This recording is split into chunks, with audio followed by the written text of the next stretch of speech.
Hello, my name is Trevor Boley, and I'm doing a class project for EDU 503. We had to review a case study. The case study that I decided to review is Averill Jr. versus Luttrell. So going over some of the names involved in this case study, the plaintiff is Luttrell, and the defendants are Earl Averill Jr. and the Nashville Baseball Club. So I'm going to go over some of the case facts for this case study. Luttrell is suing Earl Averill Jr. and the Nashville Baseball Club for damages from an assault committed by Averill on Luttrell during a baseball game. So going over some of the facts and the timeline of what exactly transpired, Luttrell is a shortstop for the Chattanooga Lugats, and Averill is a catcher for the Nashville Vols.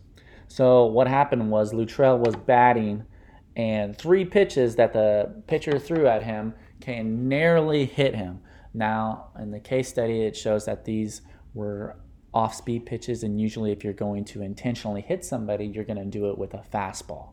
So, judging by the facts, I do not think that these pitches were intentional, but Averill took it that way because he eventually ended up getting hit.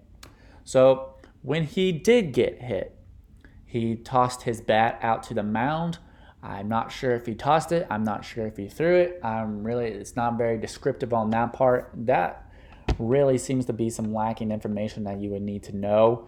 As soon as Luttrell did this, Averill hit him in the back of the head from his catching position and rendered Luttrell unconscious, and he fell to the ground, and he ended up having a fractured jaw because of the incident. So, some case facts continued. After Luttrell hit the ground and the assault happened, the fans and the players rushed out on the field, and the case study describes it as a free-for-all ensued.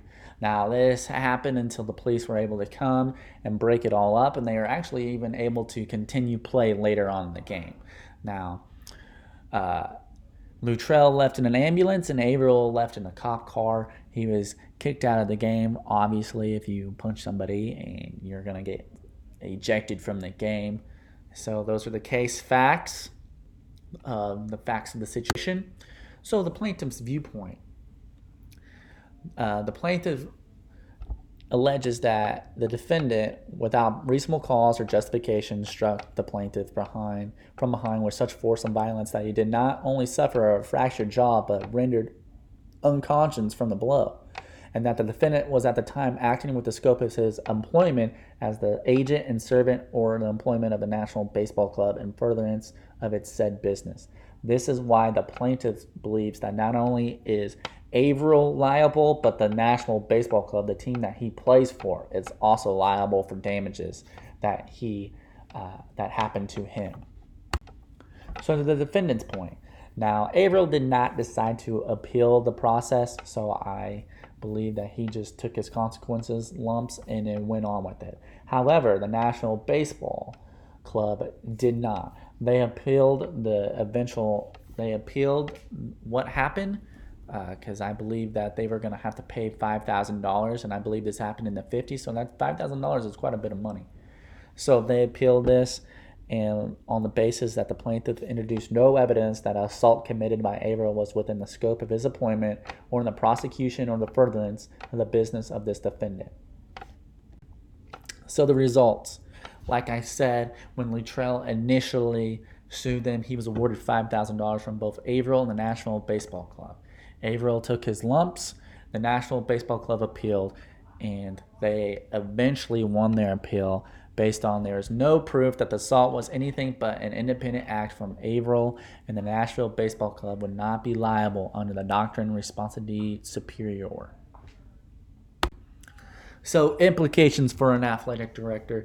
This is very difficult, but is a situation that I'm sure every athletic director will have to deal with if they do this long enough. Competitive sports brings out sometimes the worst in people. Things get heated, and a lot of times punches get thrown.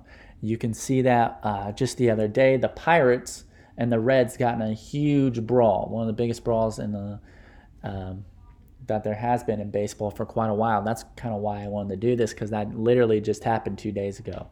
So as an athletic director, I believe that you would be okay as long as the student was not acting from the authority of any coaches or anyone. He was doing this independently. Okay, then you should be okay. If this happened to anybody else, if this happened to your player, then I'm sure his parents would take legal action.